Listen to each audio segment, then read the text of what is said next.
Resist much, obey little. Once unquestioning obedience, once fully enslaved. Once fully enslaved, no nation, state, city of this earth ever afterward resumes its liberty. These were the words of caution which the great poet Walter Whitman offered to his fellow Americans. For Whitman recognized that crucial to a free and flourishing society are men and women who are willing to question and even resist authority when necessary. But today, very few of us live by the ideal espoused by Whitman. Rather, blind obedience is the norm.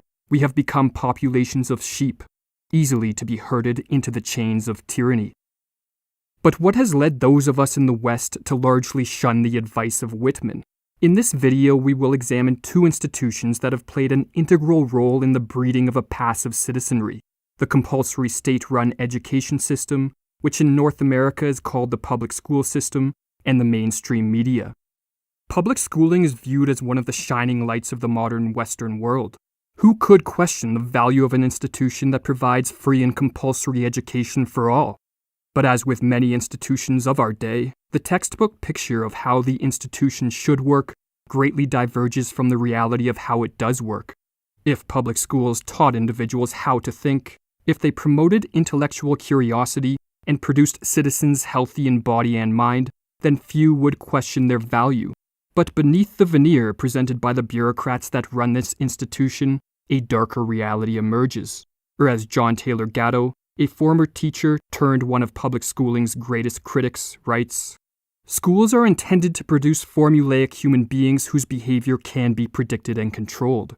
To a very great extent, schools succeed in doing this, but in a national order in which the only successful people are independent, self-reliant, confident, and individualistic, the products of schooling are irrelevant. Well-schooled people are irrelevant. They can sell film and razor blades, push paper and talk on telephones, or sit mindlessly before a flickering computer terminal. But as human beings, they are useless to others and useless to themselves."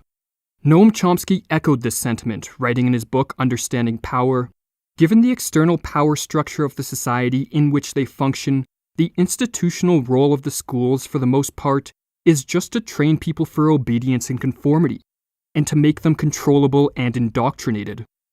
To some this may sound like heresy, but a study of history reveals that this was the intention from the very start. The state-run school systems in the West were modeled off the factory style of education first introduced in Prussia in the early 1700s.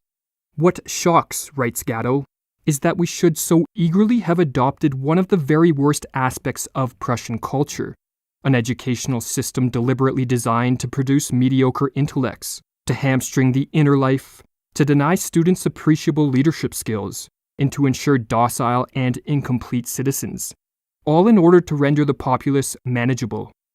Albert Einstein, an individual who reached heights of genius rarely seen, did not credit his compulsory schooling with his intellectual development. Reflecting back on his school years, Einstein noted that after completing his final examinations, his interest in the field he would go on to revolutionize was all but dead. "I found the consideration of scientific problems," he wrote, "distasteful to me for an entire year." Einstein believed that one of the major flaws of compulsory, state-run education systems is their forced style of teaching. "It is, in fact, nothing short of a miracle," he wrote, "that the modern methods of instruction have not yet entirely strangled the holy curiosity of inquiry. It is a very grave mistake to think that the enjoyment of seeing and searching can be promoted by means of coercion and a sense of duty." After well over a decade of indoctrination in the school system, few emerge with a great thirst for knowledge and a curiosity toward the many mysteries of the world. Instead, as Bruce Levine writes in his book Resisting Illegitimate Authority, by the time a student graduates, they have been bred to be passive, to be directed by others, to take seriously the rewards and punishments of authority, to pretend to care about things that they do not care about, and that one is impotent to change one's dissatisfying situation. But if our schooling cannot be relied upon to generate the critical and curious minds needed to protect a society from the actions of corrupted authorities, can the mainstream media play this role? While there has been an increasing skepticism toward this institution in recent years, Distaste and distrust toward the mainstream media has a long history. "I have given up newspapers," wrote Thomas Jefferson, "in exchange for Tacitus and Thucydides, for Newton and Euclid, and I find myself much the happier." Nietzsche, one of the most intellectually free and curious minds of history, was also no fan of the mainstream media. "Sick are they always. They vomit their bile and call it a newspaper." Richard Weaver, a professor at the University of Chicago in the first half of the 20th century, found it ironic that while we have freed ourselves from the earth-centered view of the cosmos, we have all the while dove headlong into an illusory view of the world created by the mainstream media. And while Weaver focuses on newspapers in the following passage, as they were the dominant medium of his day, his words are even more applicable today, where modern technology offers far better tools for the manipulation of the masses. A great point is sometimes made of the fact that modern man no longer sees above his head a revolving dome with fixed stars. True enough, but he sees something similar when he looks at his daily newspaper.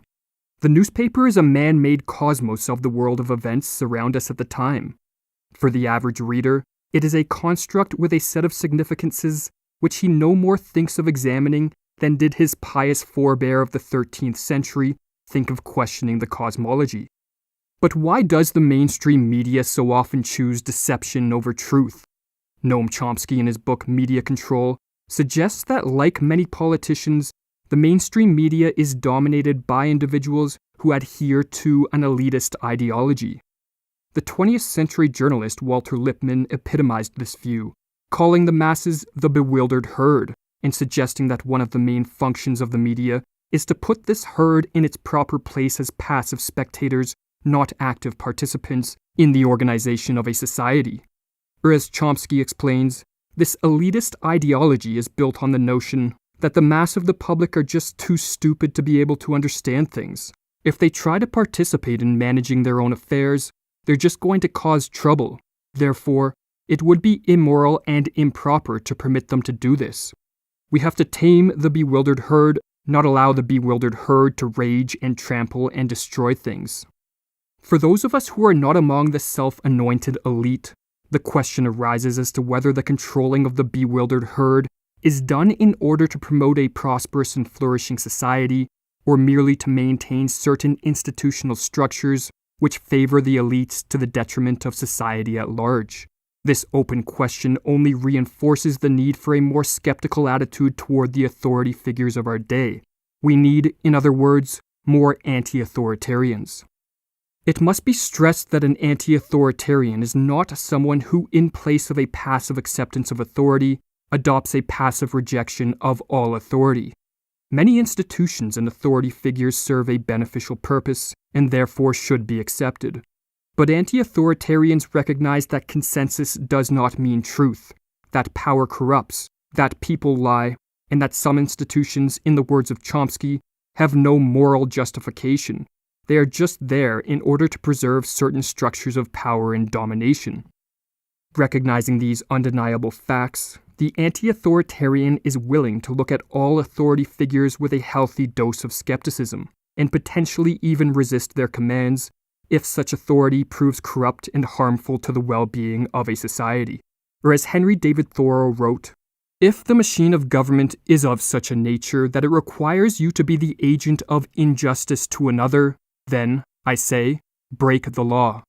But should we fear a world with more anti-authoritarians? The obedience bred into us in school and the blind deference to authority promoted by the talking heads of the mainstream media may lead some to view anti-authoritarians as a threat to the stability of society, but nothing could be further from the truth. Anti-authoritarians are the crucial protectors of a flourishing society, for as the author C.P. Snow noted, "When you think of the long and gloomy history of man, you will find more hideous crimes have been committed in the name of obedience than have ever been committed in the name of rebellion." Malevolent authority, combined with a passive citizenry, is the recipe for tyranny, and so anti-authoritarians should not be feared or ostracized. They should be welcomed. They are the individuals who raise the alarm and awaken the slumbering masses to the existence of corrupt authority. A society without a healthy number of anti-authoritarians, or a society in which anti-authoritarians are shunned and silenced, is a society that has chosen the comfort of illusions over the desire for truth, and is therefore a society paving the way for its own destruction. Or as the 18th century French philosopher Voltaire cautioned, so long as the people do not care to exercise their freedom, those who wish to tyrannize will do so. For tyrants are active and ardent, and will devote themselves in the name of any number of gods, religious or otherwise, to put shackles upon sleeping men.